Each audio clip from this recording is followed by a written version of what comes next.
One day I parked up the car in front of the masjid to go lead Fajr and I fell asleep at the steering wheel. Oh no! Somebody texted me and said, my son is going to university and he told me that when he goes to university, he's not going to identify as Muslim. The average salary of an Imam is an eye-watering 6-figure salary. Really? That's exactly my reaction, yeah. My days. Just get the banter in. Outtakes. Get the banter in. Banter. Sheikh Asim, Ustadh Asim, it's an absolute pleasure to have you on. You are a man of many talents, an author, a drug dealer, pushing drugs to local communities. Halal drugs. Well, sometimes. To Muslims. Yep. Sometimes. We'll get into that. Yeah. You are one of the MRDF head honchos. You are an Imam, a Khatib, a scholar, someone in the community. Welcome, firstly.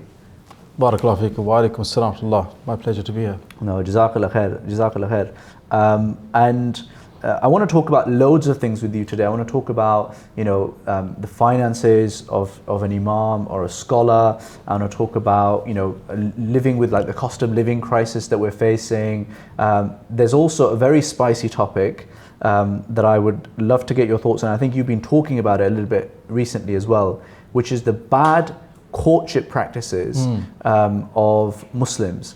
And we have a lot of single young Muslim men and I guess women in the community.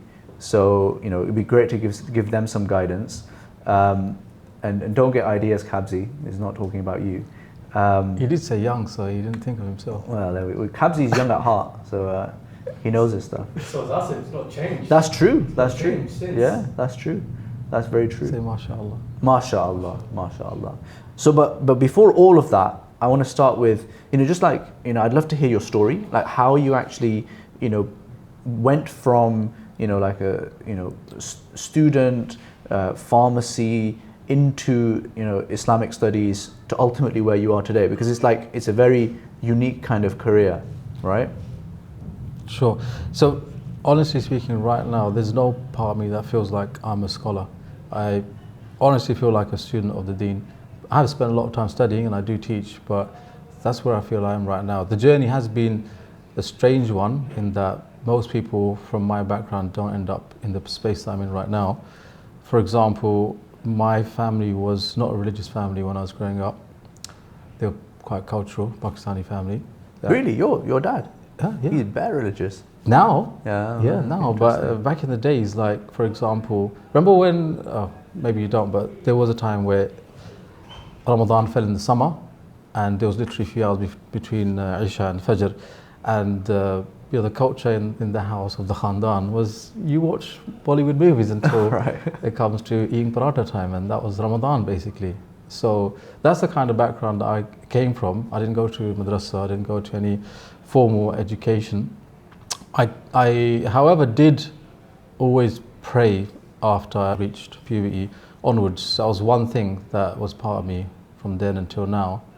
And I really only became interested in Islam at university. Was that encouraged by your family, or was that kind of motivation by yourself? So there's one particular figure in our Khandan, our family, and that was my Chacha Muzz, who found Islam during his university stint, and his influence on the family basically changed almost every single person in our own, in our family, including my father and my mother. And so we all went through that change to become more religiously committed.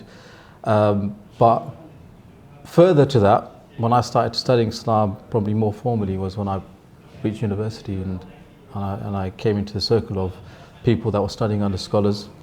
And then I decided to go to Egypt because a friend of mine was out there studying Arabic. And then I think from there on in, I realized that's where my passion lies and it's something I want to pursue on a more serious level. How long were you in Egypt, and when did you go? So I went to Egypt every summer holiday while also studying pharmacy. Ah. Yeah, so I would do my exam, and then your results come out after 4 to 6 weeks, but your holiday's already started. So there's always the fear that if you fail the exam, you've got to resit and then you need this. Yeah.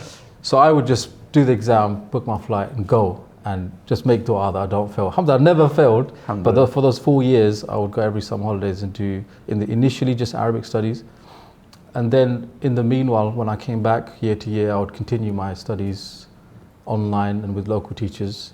And then further to that, later on, try to pick up some Quranic sciences and then other Islamic studies like fiqh.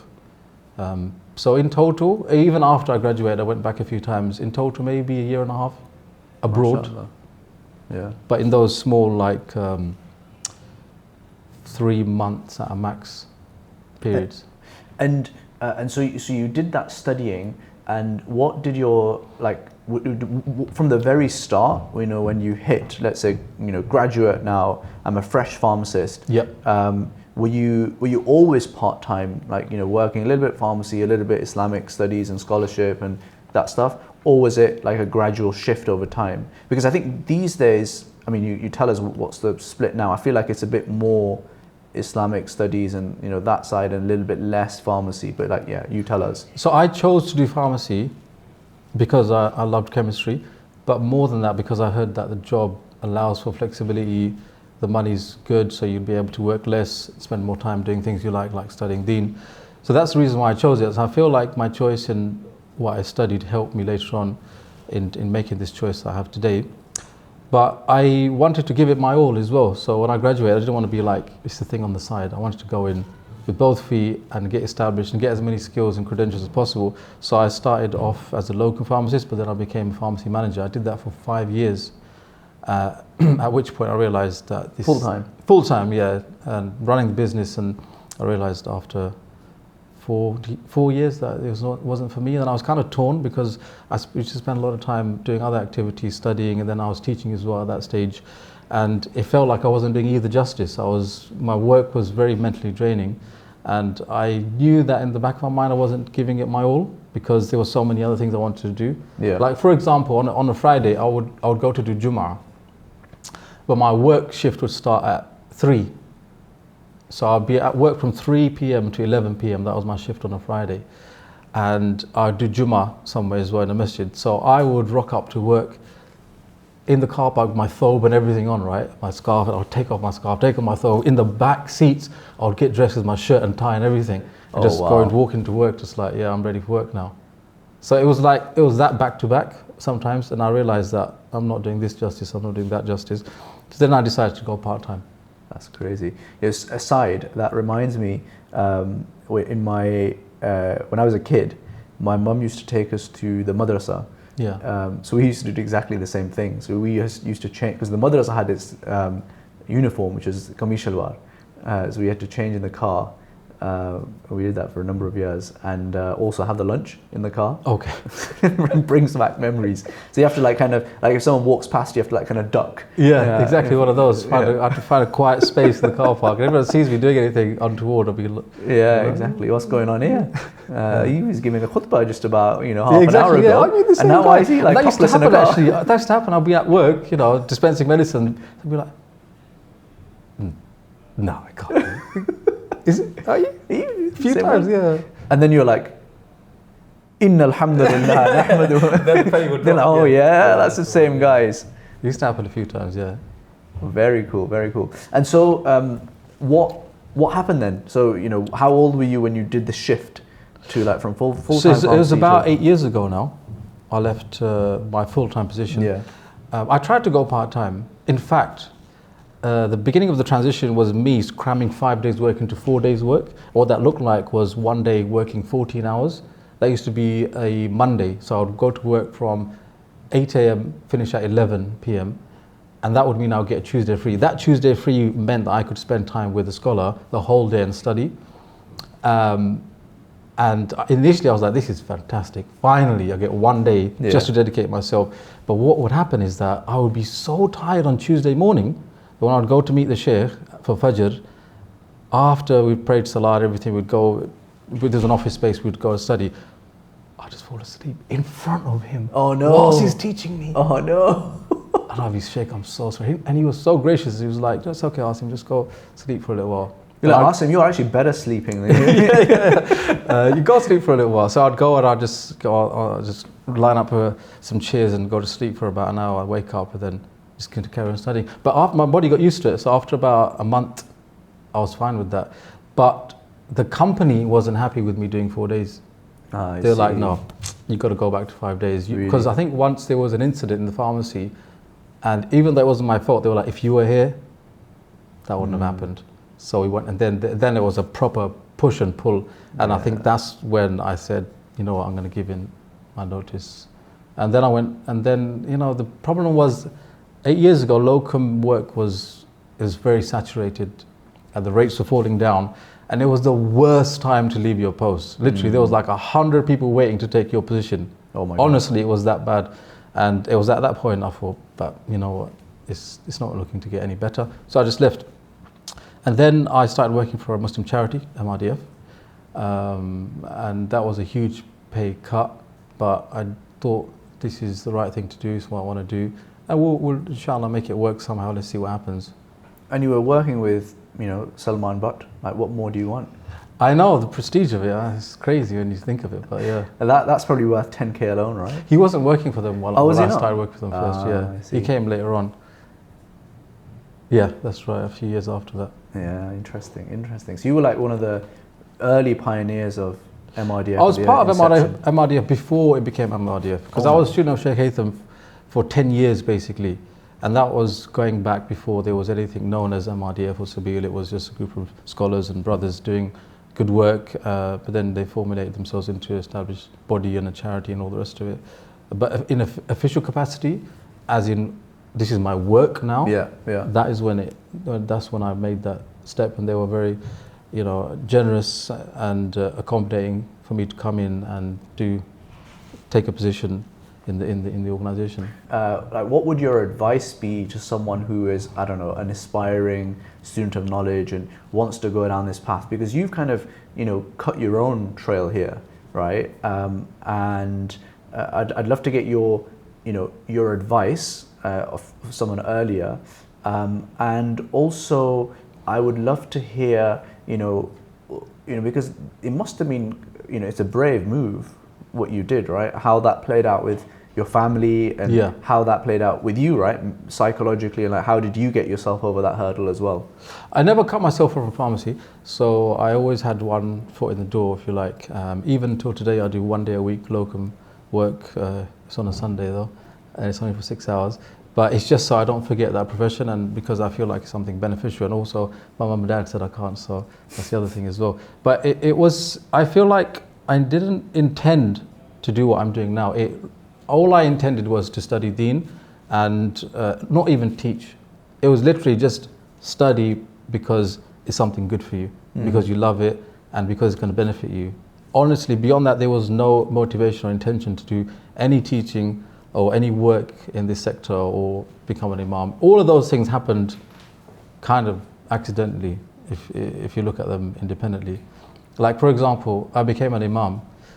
That happened when I was doing i'tikaf in Redbridge Islamic Centre. The second year I did i'tikaf there, one of the committee guys was like, you know, you lead tahajjud here sometimes, so, you know, you're like the Imam here. I was like, no, not the Imam, but okay. He goes, so why don't you become the Imam here? I was like, what? Me? No. How? Seriously? He goes, yeah, you should. I was like, no. Should I? Then I spoke to a few people. They said, yeah, you should. Try it. So my first role as an Imam was to lead the Fajr Salah. And it started off in the winter. Fajr was at 7:30. I was like, oh, that's fine. That's great start to the day. Go lead Fajr, you can do the rest of your work, and you've got your early bird. But then it started to creep back. And then it got to summertime, 3:30 in the morning. One day I parked up the car in front of the masjid to go lead Fajr, and I fell asleep at the steering wheel. Oh no! I fell asleep. I was so tired. And I was like, I can't do this. And I told them, listen, I need to change things up. So I went through. Were you like the Fajr Imam? In the beginning, yeah. I was a Fajr Imam. And that was because that's what I asked for. Oh, really? Okay. Yeah, but I didn't know about the summer stuff. So, then I had to change it around. And then I got used to doing khutbahs regularly. I mean, on the Fajr thing, what I don't understand, I feel like masajid, especially in the summer, they should just do it at the latest time possible, surely. They do, Hanafis do, but like I did it in another masjid and they weren't Hanafis, so they do it in the earliest time. Yeah. That was a 3:30 scenario. Oh, it's a killer, isn't it? And then afterwards they wanted me to do a reminder as well. And bro, honestly, my mind is frazzled at that moment in time. His mind is not 100% there. Yeah. But hopefully everything that comes out is sound. But it's all right. I mean, at 3:30 in the summer, you're only going to have some uncles there anyway. So yeah, no, actually, you good? get some real gems, man. Fajr time, you see some standout people. There was one brother who, I think he's in his 20s, he would never miss Fajr Salah. Incredible. Never miss Fajr Salah. So there you are. So you're now leading Fajr. And so how does this, So what's happening now at that stage is I just started working as an Imam. I'm doing Fajr. So now my day is so busy. So I was leading Fajr, let's say the easy 7:31, and then I'll go home, get ready to go to work as a locum pharmacist. Locum pharmacy isn't doing too great pay-wise, and also now I'm having to go all over London to try and find jobs. And you got kids? I've had my 2 kids by now, but the day was go to work, and then what happened is I started my hifz. Oh, really? Yeah, I started my hifz. Quite late? Very late. Wow. Very late, yeah. So I started it whilst I was in full-time position, working in Asda Pharmacy, by the way, that was. And Which Asda Pharmacy? on the Old Kent Road. Right. On the Old Kent Road, yeah. So in the evenings, I would go to a masjid to recite to a particular Imam. So I would leave the house at 7 Fajr Salah, maybe come back, get changed, go to work, then go do my hifz, and then come home. And then it became too taxing on my wife and family, and it was understandable. I wasn't seeing the kids as much as I wanted to as well. They were growing up, so when they get a bit older, when they get past like 3, you realize I need to be here. I need to be present. I need to be involved, especially with the girls as well. So then I realized, less pharmacy. But then by that time, there were some other opportunities that were coming up that interested me, and I thought, I could possibly make an income stream from it. And I think that was then the transition became more less pharmacy and more other Islamic activities, roles in the community. Yeah. So this, I guess, brings us quite nicely onto the other topic I really wanted to dig into, which is like, just letting our viewers know about how finances work for an Imam and a scholar. Like how are these guys, how are people like you and others just financing themselves? It's a good question, man. It's frustrating, actually. It's frustrating having this conversation because there is a culture, especially in the elder generations, that this type of work, do it for the sake of God, basically means you shouldn't get anything for it.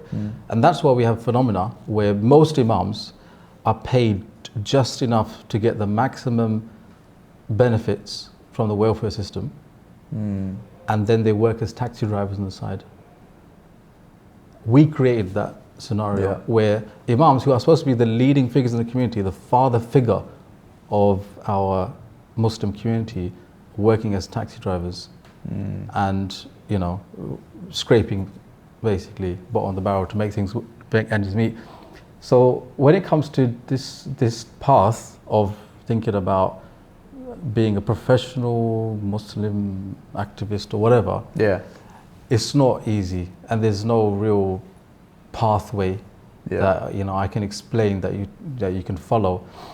But things are changing, and generational gap that has come means that people are more appreciative that actually if someone's doing this in the community, they should be given remuneration for this work, and the better the work, the more the remuneration. Here's a question for you. What's the best ever Imam salary you've seen in the UK versus an Imam salary abroad, and what's the worst salary so in the UK? What's amazing is like a revelation to me is that apparently in the US, the average salary of an Imam is an eye-watering 6-figure salary.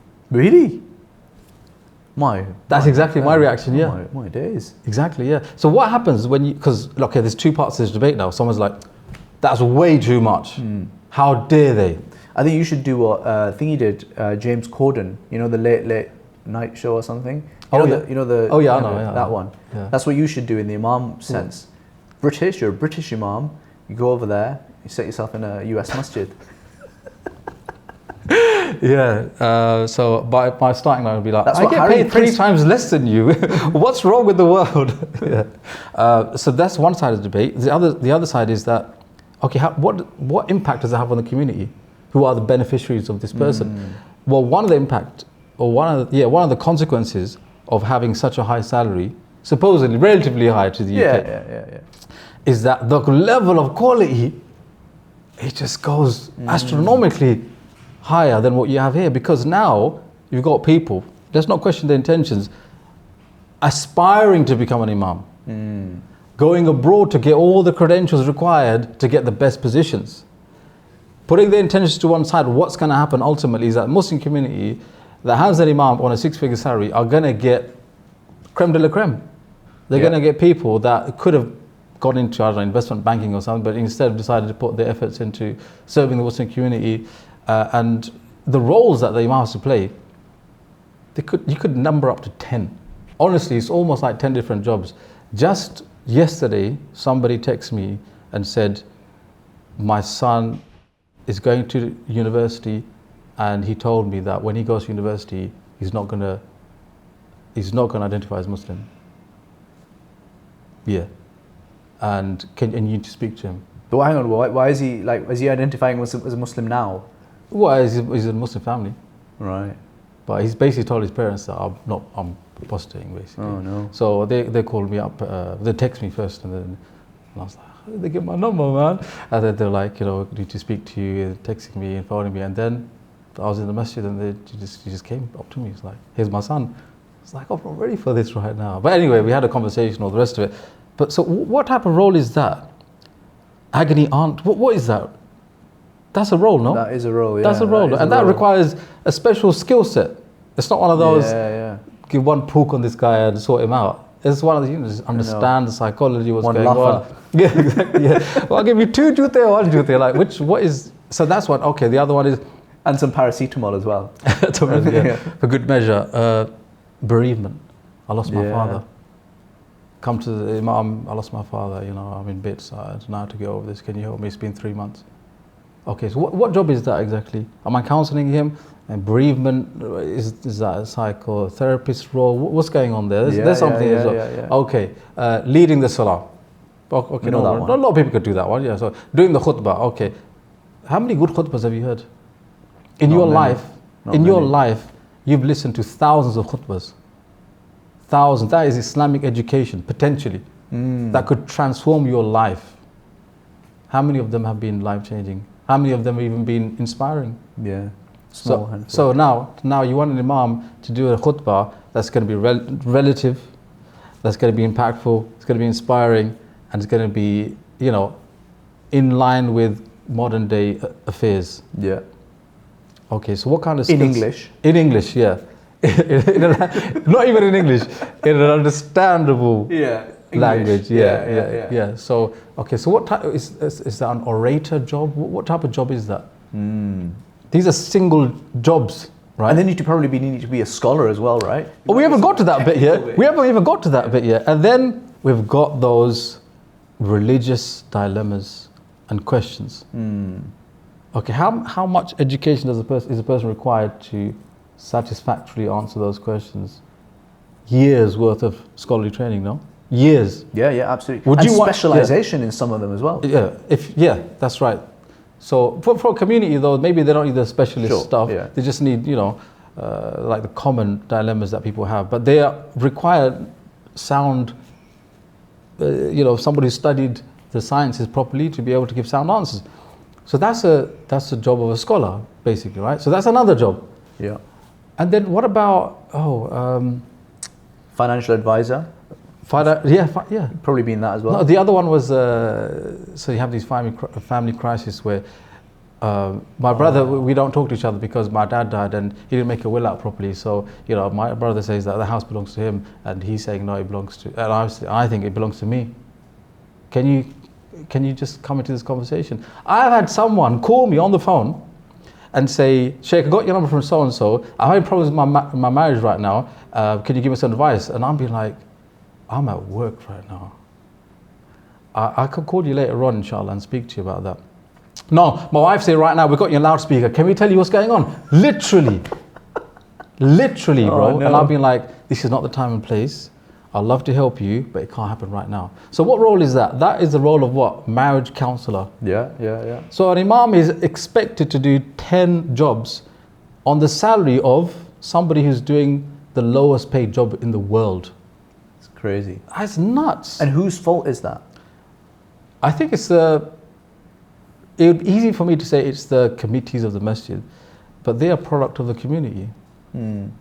So I think it's a community-wide problem. We have to own it. We have to understand what we're creating for our children.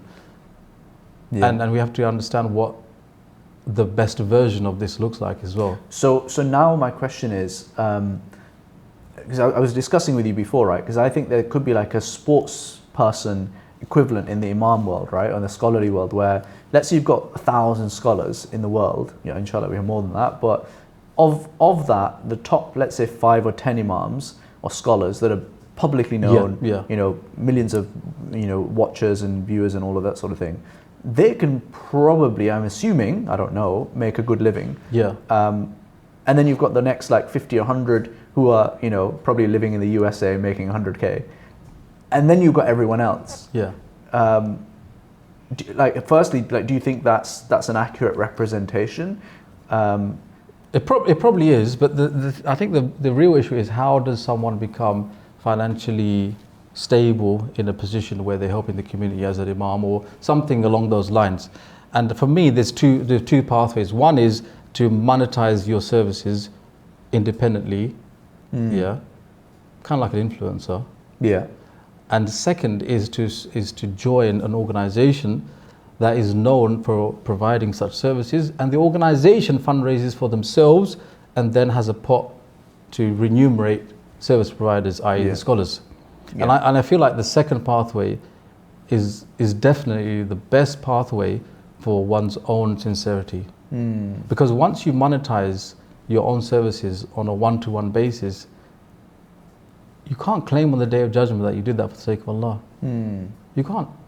Because it's like, literally, I came here and I spoke to this person for an hour, but then he gave me £100, let's say. Yeah. But in that 1 hour, what did I do? I gave him ayat of Quran, ahadith, and advice from the Sunnah, etc., etc. But I got £100, so I can't think I banked that in my account of hasanat on the Day of Judgment. That I got £100, that's it. Yeah. Whereas, and then that my sincerity factor is compromised. Yeah. But if I say, no, I'm going to work for X organization, Islamic organization, they're known for providing good services and they will look after me. Now I put that barrier between myself and that money and the beneficiary. So it's not, I'm working for money now. It's I'm doing something. And even that scenario, it's not a 100% guarantee on sincerity, but it's better than scenario number one. Yeah. But what about, like, let's say you're an average viewer, I'm on, I don't know, YouTube or social media, and there's a scholar promoting a course, or there's something that someone is effectively selling, right? How should I, as a Muslim consumer, think about that? Like, should I be like, okay, that's cool, or should I be like, I'm judging you, or like there's something, is there ever something that goes bad there? Talk us through that. I think, look, we should, as Muslims, regardless of the person that we're talking about or looking at, observing, we should never question their intentions. We always think best, inshallah, of the intentions. But in terms of any glaringly obvious red flags, if there's like an extortionate fee for something, or something that doesn't make sense, like, this guy's going to do 2 blows on me for £1,000, that kind of thing, like, what? That should be a red flag, and you should be like, no, that's not right, what's going on there, that type of thing. Taweez. Write that down. Islamic Finance Guru Taweez. Yeah, exactly, I've been offered opportunities by that. Oh, really? Yeah. No, I don't think we should have certain thoughts about people promoting their courses and things like that. But I feel like if you had a choice between somebody who's doing a course for an organization, an educational organization, versus somebody who's promoting an independent course that they're running themselves, and they're not affiliated with any group of scholars. I feel like you should go with the first rather than second. But hear me out why. The reason why is, besides what I mentioned, it's important for people like myself or somebody aspiring to become an imam or a scholar or whatever, to be surrounded by like-minded peers in order to keep themselves in check. What happens, the alternative is you have one-man show. Person of knowledge, great intentions, talent, but he's surrounded by people that are not his peers, people that are ultimately going to say yes to whatever he says or she says, and they're not going to keep you in check. They're not going to be like, are you sure that's correct to say something like that? They're going to be yes people, and that's going to corrupt that person eventually one day. And even if it doesn't, one day that person's going to have a change of heart, or they might fall sick or something, the whole thing comes crashing down. So it's always best that a person joins an organization that their values and traditions are aligned with and are doing good work, and then works with a group of peers, like-minded people, so that you can keep yourselves in check and do the work together. This is better for sincerity, and I think ultimately longevity-wise is better for that person's goals as well.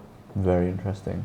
Ustadh Asim, I want to definitely get onto the bad courtship practices, but before that, let's talk a little bit about the cost of living crisis.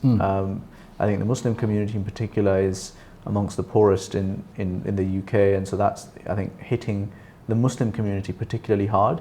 And I was listening to a talk that you did, or a khutbah, on this whole subject a few months ago. But yeah, I'd love to get your advice around, like, what are the few things that people could do to deal with the cost of living crisis from like an Islamic perspective?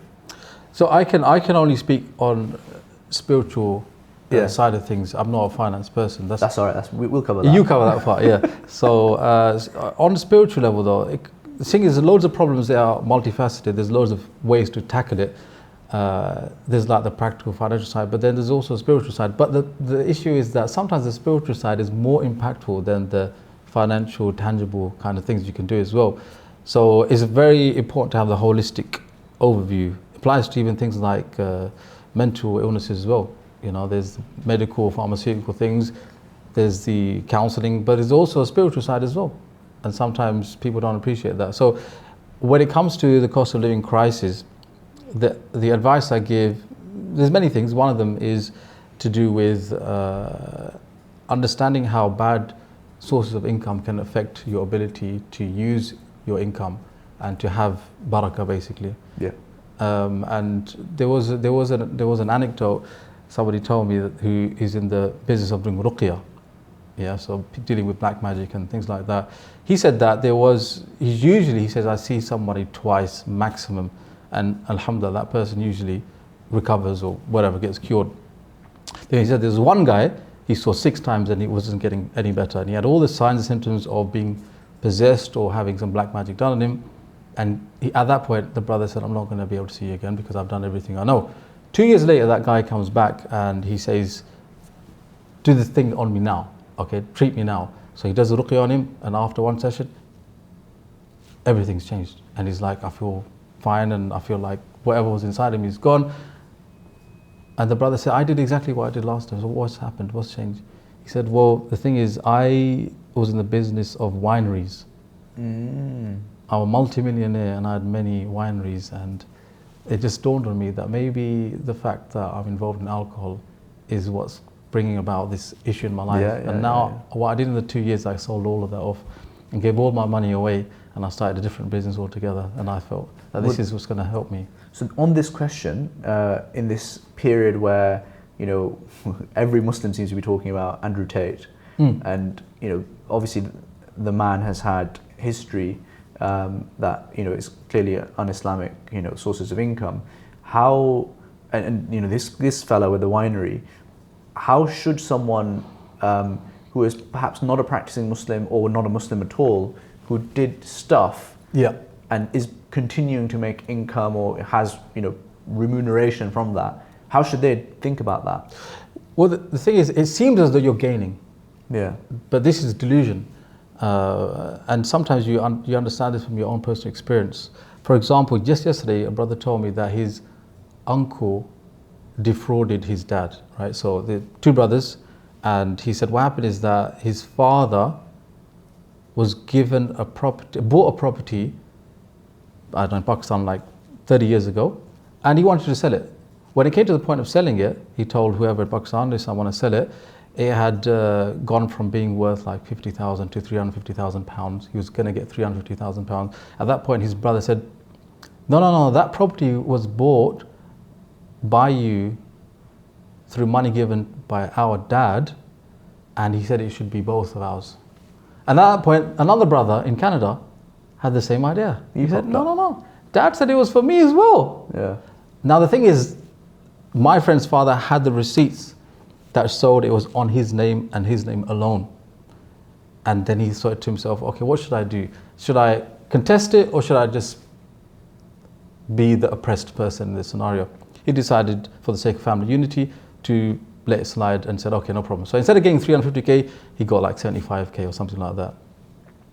But then my friend said, the uncle in Canada, he's already a multi-millionaire. He said he has one of the best houses in Vancouver or something, some waterfront property or something like that. He said now he's become so old that his son makes him live in the basement of that mansion and has rented out the whole thing to other people. Oh no. So he lives in the basement of his own house that he built because his son forces him to. And he said, as for the other uncle, I felt so sad to hear this. He said, as for the other uncle, he is so oppressed by his wife that he cannot see his parents except once every 3 months for 30 minutes. And after 30 minutes up, his wife phones him and says, come back now. And he has to leave the house of his own mum and dad to come back home. And they live on the same road. On the same road? On the same road. Oh my God.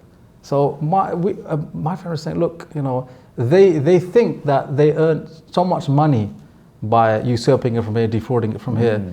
But look at their lives now. They have no capacity to enjoy the money that they made or they took.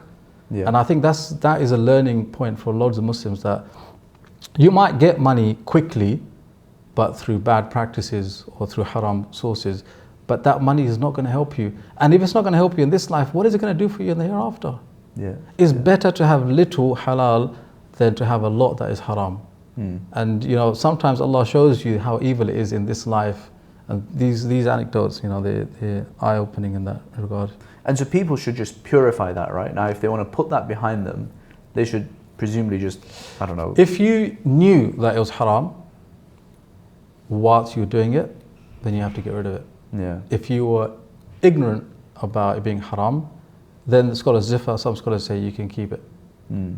Interesting. So Andrew Tate, I guess, is in the clear then, isn't he, presumably? What do you mean about what he did? Because that was before, when he was a Muslim, when he wasn't even a Muslim. Yeah, right? so if somebody was a non-Muslim and they did it, then obviously when they become a Muslim, slate wiped cleaned. Slate is wiped cleaned if they are sincere Muslims. Yeah. Why are you fascinated about this guy? If you just look at YouTube or Instagram, anywhere, he's just everywhere, isn't he? He is, but I think that speaks to the mind of the ummah right now, because why is a person like that so prominent in their minds? What does he represent that they feel like they want to attach themselves to? Yeah. And a lot of that, unfortunately, is stuff that is against our religion. What do you think it is? Yeah, what do you think it is? So I think, look, the only positive thing that I think that he represents that has substance is to attack the growing tide of feministic thought and the militant kind of strand of feminism, which is really and truly destroying any idea of masculinity. He represents the extreme version of masculinity, with all of its, fire and brimstone. But in the mix of all of that, he is saying that's wrong. They shouldn't shut us down for being men. Yeah. And this is what I'm going to be, the ultimate version of a man. So that's the only one thing that we can say, actually, that's a sound narrative that he has. But everything else, the opulence and the luxury of the lifestyle and the smoking cigars and the women and all that stuff, we all know all that is not just haram, but is the opposite of what our religion teaches us, to be the humble slave of Allah. Yeah. So we hope for the best for people like that. And when he became Muslim, I told my wife that I'm happy that he became Muslim, because now when somebody searches Andrew Tate, they will search and see a Muslim. But at the same time, that's a double-edged sword, because if he's found guilty for doing X, Y, Z, then it's going to be carrying the Muslim guy who's a sex trafficker or whatever. Yeah. So my advice to Muslims is that these people, observe them, think about how much of Islam is embodied in what they say and what they do. If there's something there, alhamdulillah, you can take it. But if most of it is rubbish, and most of it bakwas, most of it is going against deen, distance yourself from them. Yeah. Especially do not give them a platform. Because once you give them a platform, you have given them credence, you've given them acceptability, and you've basically said, I'm happy with this guy, and then everyone who's happy with you will become happy with him. But if this person is someone who rose to stardom overnight and is known to be a volatile person, what you've done is you've attached people's hearts to someone like that.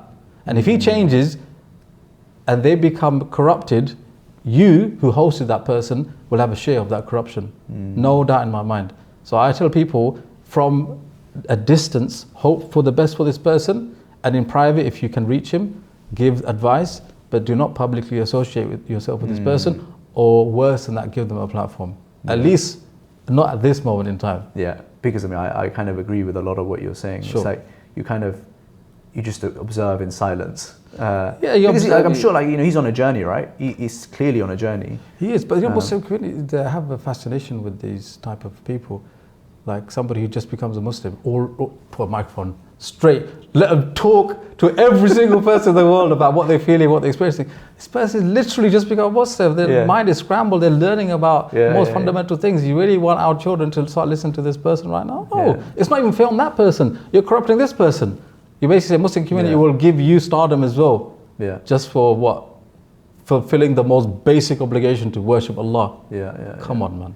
Well, and I guess taking a step back on this, I feel like the Muslim community latches on, and maybe this is, I don't know, colonialism kicking in. Latches onto a non-Muslim figure, in particular, who says anything kind of nice about Islam. Yes. Let's say like Jordan Peterson is a classic example. There's others, maybe arguably Noam Chomsky, Norman Finkelstein on the Palestine side of things, and obviously the pinnacle of that love comes when that person, you know, then switches to becoming a Muslim as well. But I'd love to hear your thinking around, why do you think that is? Why do you think the Muslim community loves, like, you know, these like non-Muslim people? Because, brutally honest, inferiority complex. Yeah. We were colonized people. We were forced to look up to them. Our image of beauty is them.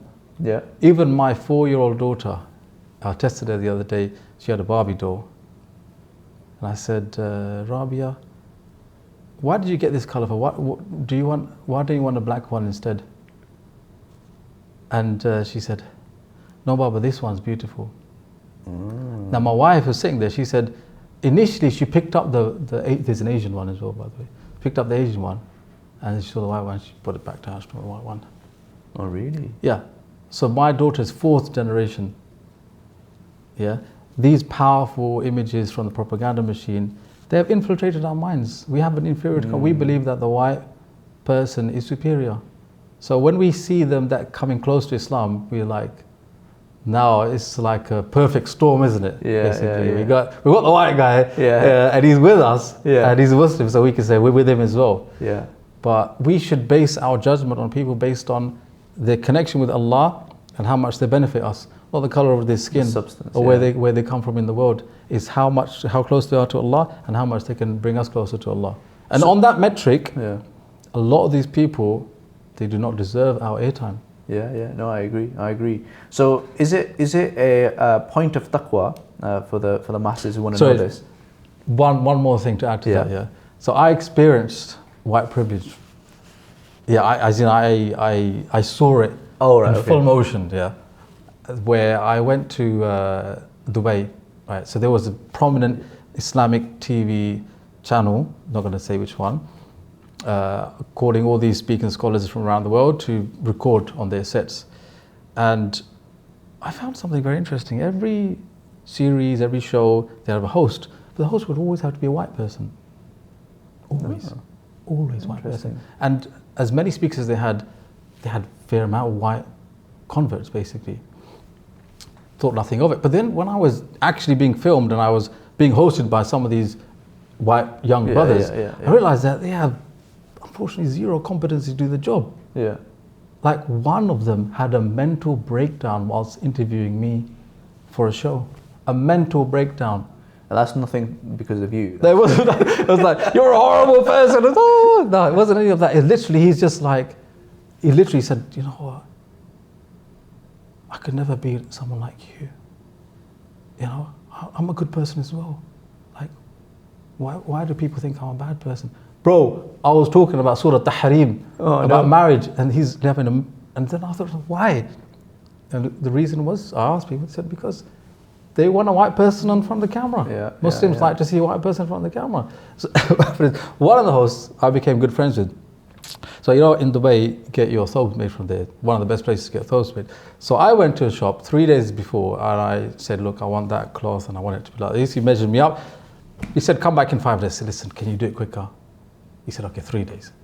I was like, I got a good deal, 3 days. So this white guy, the white brother, I said to him, look, this is a great place to go get thobes made. He goes, really? I was going to do it for you in 3 days. He goes, okay. So we went for dinner. We went to the same tailor, okay? He didn't recognize me initially. So, because the white guy was me, obviously, he's going to get, he's like, okay, white guy. So he said to him, I would like to get a thobe made. Yeah, of course, which cloth? On that cloth. He goes, measure him up, okay. Before he asked him, when can I come? The tailor said, come back tomorrow morning. I was like, bro, are you for real? He's going to get it in 1 day. Oh my days. Okay, I understand what's going on. I understand, that's fine. It's fine. That's deep. That's deep. Yeah, it's nuts. So as a I think the message to the Muslim community is on the WhatsApp emojis, make sure that you select the dark one. Slide further down. Yeah, just go full on. Yeah, full on. Just go full. Don't be afraid. Embrace yourself. Ustadh Asim, the final question that I wanted to dig into: bad courtship practices. Oh yes, of course. In the Muslim community today. We should end on a positive note, though. It's all right. We'll give some good ones as well. Oh yeah. We'll trot out. I don't know. We'll trot out one of these married men in the room. Oh yes. Yeah. How did you get married? Okay. So bad courtship practices. Yeah, what are you talking about when bad courtship? Yeah. So I don't want to use dating, but you know. But that's what they're thinking. Yeah. Yeah. And that's the search terms that they're going for as well. I presume. Yeah, it's true. It's true. But you know, as Muslims, you know that there's no such thing as dating. There's only a halal and a haram relationship. But there's that little build up to a marriage where you need to get to know the other person. So that's what I'm referring to here. And positive thing first is that where the whole world is giving up on marriage, Muslim community is still strong on that front, and which is amazing because it's from the sunnah of the Prophet. He said that marriage is from my sunnah. Whoever turns away from my sunnah has nothing to do with me. So it's amazing to see that Muslims, despite everybody else turning their backs on the institution of marriage, they are still like, no, this is the way forward. And it's very interesting that even people that don't pray, they might not even fast, they will not want to get married except with a nikah. Very fascinating. That's true, yeah. That's very true, that, yeah. And on the other side, they will not want to get divorced except with a talaq. Oh, really? Yeah. Very interesting. So these two things are ingrained in them. This has to be done the Muslim way. And an Islamic will. They want an Islamic will. And an Islamic will as well, yeah. So that's the positive thing. Unfortunately, the problem is that there's a bit of a crisis, and that is that more sisters than brothers want to get married, or in general there's more sisters than brothers, but sisters find it increasingly more difficult to get married, plus the fact there's a lot of people that are not from a traditional family setup whereby there's a network to get married through, you know, contacts. I mean, mathematically I know what the answer is. If you've got more sisters... Don't take it there. Don't take it there. That's another podcast, inshallah. Yeah. So what happens in the situation is that people just go do what they think is best, right? Yeah. And in the midst, loads of different quirky things come up. So one of the things that I've seen, which is really depressing to see, is ghosting. So much ghosting going on, basically. I mean, I think generally speaking, but in the Muslim space, a lot of ghosting. And And ghosting, like just ignoring the person. Yeah, basically what would happen is that, so whenever I see a young brother, he's like, I want to get married, I say to him, what are you doing? He'd be like, I've got an app. I was like, okay, that's fine. And what's the biggest problem with the app? Ghosting. Everyone says the same thing. I get ghosted. I like a sister, I speak to a sister, and all of a sudden, nothing. It's like, what happened there? And then I knew about this from a few years ago. There's one brother, very close to me, and he was trying to get married again because he got divorced. I think he went on it didn't go through an app, he went through like the more traditional route. In any case, he met a sister, they spoke, and he felt like they're not a match. However, he's so polite, he's so nice, that didn't give that impression. So the other side thought, actually, yeah, he might be the one. Yeah. So the other side wanted another meeting. This brother thought, okay, well, out of politeness, I should say yes. So now he's unintentionally giving her the impression that he's interested. So what happened is after the second meeting, he's like, no, I don't want to. And then she was like, yeah, no, he's the one. And then he just ghosted her. Then I said to him, listen, that's not right. Why do you do that for? Yeah. So he said, I can't tell a girl that I'm not attracted to you. That's going to hurt her feelings. I said, that's true. It might hurt her feelings. But this is far worse. Yeah. This is damaging her because now she feels, she doesn't know what to think. She knows what's going on. She thinks that you were into her and now something's happened. Is it her? Is it you? What's going on? And she doesn't know whether she can move on to think about somebody else now. So this is inappropriate. This is un-Islamic. You know, you need to tell people as quick as possible what your intentions are, especially in this sensitive area. So what I advise brothers and sisters is that they should only consider one person at one time. And this is a problem because on these apps it's possible to have multiple conversations in flow at the same time. At any time, yeah. And this is bad because too many options leads to confusion. And confusion leads to procrastination, which leads to disaster. Which leads to our Ummah today, basically. Yeah, basically, yeah. So consider one person at a time, close the door, and then think of somebody else. I think this would help a lot of people. 100%. Ghosting is one. The other one is the dating one, isn't it? Which is this casual, let's meet up in Starbucks and have a coffee Not together. Starbucks, Chaiwala. Chaiwala? That makes it more halal, right? Yeah. Possibly. Possibly, yeah. But then they could have a chai latte in Starbucks. That's true. Then it's a fusion. So this is bad in and of itself if it's just the guy and the girl. If it was the guy and the girl's wali or the brother of the girl or whatever, this would be more acceptable. Yeah. And I understand it's difficult. You know, sometimes parents are not on the same page, there's a generation gap.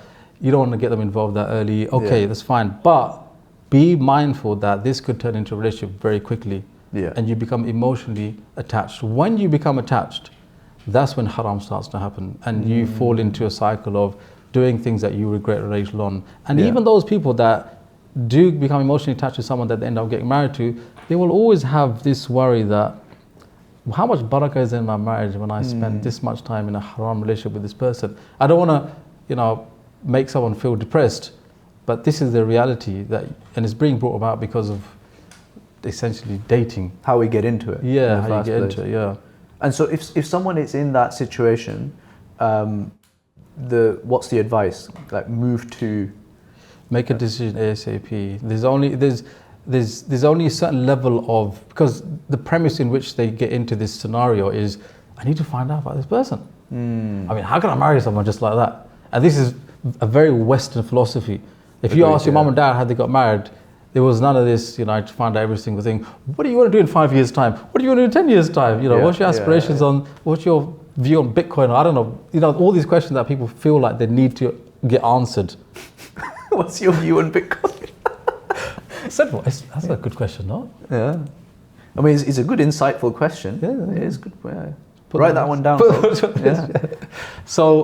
So that's interesting. So you're saying, Islamically speaking, I don't need to find out everything about this person. Yes.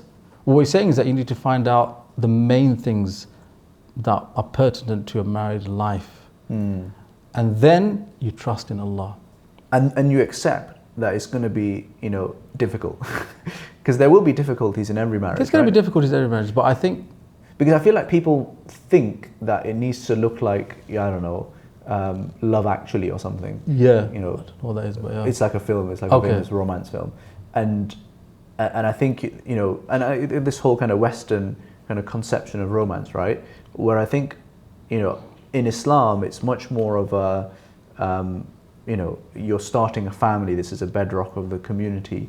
It's not, you know, you're not doing it just, you know, to satisfy your desires or like for the fun of it. You're not doing it for that. It's like, it's almost like a, you know, it's an important duty as part of, you know, your growing up. Yeah, I mean, the conception of, or the fundamental reason why someone gets married is told to us by the Prophet ﷺ when he said, young people, مَنِ اسْتَطَاعَ مِنْكُمُ الْبَاءَةَ فَلْيَتَزَوَّجْ. Whoever can afford to get married should get married. And then he said, because this is better in protecting your chastity. And then to underscore that idea of marriage being the way to satisfy your desires in a halal way, he said, if you cannot get married, then fast. Because fasting is the best thing to help you lower your gaze. Yeah. So it's the same idea. And I think this is so important because love is there, romance is there, everything else is there. But what is a fundamental reason why I want to get married? It's part of becoming a better Muslim. Essentially, that's what it boils down to. And this is so important that when the marriage starts to break down, if it did, you now have a basis on whether to evaluate leaving the marriage or not. Because if your fundamental reason to get married is love, then it's, I don't love him anymore. Up and down, isn't it? Let's go. Yeah. I don't love him. And even, subhanAllah, you can justify committing an affair. He loves me. Oh, right, yeah. He loves me. Yeah. And what is marriage? About love. So I am now justified to leave this person and have an affair or, you know, do whatever, a'udhu billah min dhalik, because it's all about love. But if the fundamental reason is to be a better Muslim, to control my desires in a halal environment, then actually, even though there's no love, he still helps. Without him, I probably would struggle as a Muslim woman or a Muslim man, because the world out there without a partner is difficult. I should stay with him. Yeah. Interesting, isn't it? It could be the difference between getting a divorce or staying in a marriage. Because you understand why you got married. Ustadh Asim, it's got me thinking because, you know, in our line of work, one of the bits we do is invest in early stage companies. And there, most of the time we have to reject people. And there also, most of the time, we have to make a decision based on imperfect information. Right. So I feel like there's a lot of overlap between the two. Like, you know, we typically make a decision after 1 or 2, maximum 3 meetings. Okay. You know, we might ask some back and forth. We might do some due diligence, asking, you know, for references. That's right. Yes. And then we make a decision. And what we're looking for is, you know, not perfection. We're looking for, you know, the team, the potential. Yeah. You know, are they good people? Like, you know, is there a fit with the market? Obviously, Sure. you know, that doesn't apply in the context of a marriage. But, but you get the point. Yeah. And you're looking for a few key things. Yeah, that's right. Yeah. And you're looking for that potential, exactly. And once you've got that ticked off, and the reference checks check out, and you know, in our case, we would look at competition. Yeah. You know, but perhaps you don't need to do that. You kind of make a decision and you move ahead. And I feel like the best people in venture capital are the ones who are good at, you know, making that decision well, but also quickly and decisively. I feel like that's just completely lacking in our community at the moment. It is. I mean, also, what impact does it have on the potential company? The result. The company comes to you. Oh yeah, the new starter. Yeah, on the new starter, if you were going to hone in on every single detail about them, they hate it. Yeah, they'll feel like we don't want to be. Yeah, we don't. Yeah. And the same thing in marriage. If you're going to be like, okay, yeah, but you know, where do you like to go on holiday? Oh, okay, yeah. But how many times have you been on holiday? Who do you go on holiday with? Yeah. Like, if ideally, who would you like to go? Travel trolley, Skyscanner. So it's like now the person's thinking, this person is a bit OTT, like, you know, they got anxiety issues or something. So on the balance of things, the greatest benefit or the most beneficial way to do anything is the way Islam has told you. Mm. And that doesn't mean it's going to lead to a perfect scenario for you, but it's going to lead to the best scenario for you. Yeah. And I think that's what people have to really embrace. It doesn't mean that you're naive. Yeah. It doesn't mean that you go in with your eyes closed. You ask the right questions, but don't like reach beyond the borders of Islam to try and find that benefit. Yeah. Just 2 days ago, someone texted me about an issue about marriage. They said, and this is a new bad practice as well. They said that a friend of theirs, Pakistani background, is looking to get their son married. However, the other side has suggested that the dowry shouldn't be paid now, but paid in case the marriage breaks down, at which point the dowry will be considerably higher than it would be now. Ah, it's like an option contract. Exactly, yeah. So it's basically tying in this brother to marrying their daughter by saying, if you dare divorce her, you're going to have to pay 50 grand. Mm. Yep. Now, in their mind, it's come from a good place. We want our daughter to be treated well. We want her to, be in a stable marriage and not to be messed around. Yeah. But what they've done is they have manipulated the Sharia or Islam in order to create a version of what they think is a better way of doing things. Yeah. Which in and of itself is evil. Yeah. But if you let's look at it on a more logical, rational level. Mm. So what you've done is basically you said that if this guy messes around with our daughter, then he's going to have to pay 50 grand. Yeah. But actually what's going to happen is that if he did mess around with your daughter, and then he was told, if you want a divorce, you got 50 grand, what's he going to do? He's going to say, it's all right, I'll stay married to her. Yeah. I'll mess around, do my own stuff. And now your daughter is locked, trapped in a marriage that she can't get out of because you placed £50,000 dowry on her. Yeah. Also, like practically, who's going to enforce that in that situation? That's the other thing as well. The wife's going to be like, I want out in this situation. Yeah, she would want out. But also, you've started off the marriage with so much pressure. The guy's thinking, oh my God, I've got to cough up £50,000 one day if this happens. Is that how you want to start off a married life? Yeah. With that looming over your head? No, of course not. So you've basically, by trying to tamper with Islam, you created this other version which is worse. Yeah. It makes your daughter less likely to get married. Yeah. Overall. Or even if she did get married, less likely to have a prosperous marriage. Yeah. Ustadh Asim, I want to end on a positive note. Yes. Talk about marriage, bro. You're never going to get to a positive I know, note. that's true. I'm going two places. One is just to let you loose and be give us some kind of nice reminder. Or the second one I was going to do is like a shout out to Masood bhai. To force him, because I don't think he's ever watched any of my videos, which is probably a good thing, to be honest, because otherwise he'd be upset. I'll leave it to you. Something positive for the masses. We can't speak about my uncle Masood because he was one of the biggest influences of me when I was young, and my first Quran teacher. One piece of advice he gave me, which I think applies to everyone, is he said to me, when you start college, you should get a Quran book size of the small passport size, and you should do this with it. And he showed me his Quran, which was the Mohsin Ali translation, the burgundy cover on it. And he said, look, he pointed to the corners of the pages, and they were rolled back and they were dated properly, like if someone's fingerprints, and it basically become old and worn out. He said, this is what you should do to your Quran. And I was like, that's fantastic advice. And that's exactly what I did. I took the copy of the Quran, and every day I'll get on the train, just read a little bit. And my mind was like, get to that day, inshallah, it becomes folded on its edges. Beautiful piece of advice, so simple, something that every single person can do. And I feel like that could be the start of some big change in someone's life. No, barakallah feek. And I think Masood bhai, you've known him obviously a lot longer, but in the short period of time that I've known him as well. Inspirational person, He is. He's a doer. Yeah. I was telling my wife that he's, there are two types of people you meet in life, people that talk a lot and people that do a lot. Yeah. And he's definitely the latter, someone who just does things. And he's not content with just doing one thing and then seeing how it goes. He'll just do one thing. If he knows it's good, he'll carry on doing it for the rest of his life, completely happy doing it. Like that dars he has on a Friday evening. Yeah. I don't know how many years he's been doing that for. And even though he's in Pakistan, he's still doing it now via Zoom, isn't it? So that's going on for like 20 years. Crazy. 20 years. Consistency. Consistency, yeah. Consistency. MashaAllah. Get him on. Yeah. And he wasn't ghosting anyone ever. Yeah, it's true. People were already ghosting him. Yeah. So for the viewers, who is this Masood guy? So Masood Bhai is my brother-in-law. And my chacha. And his chacha, Ustadh Asim's chacha. And he is I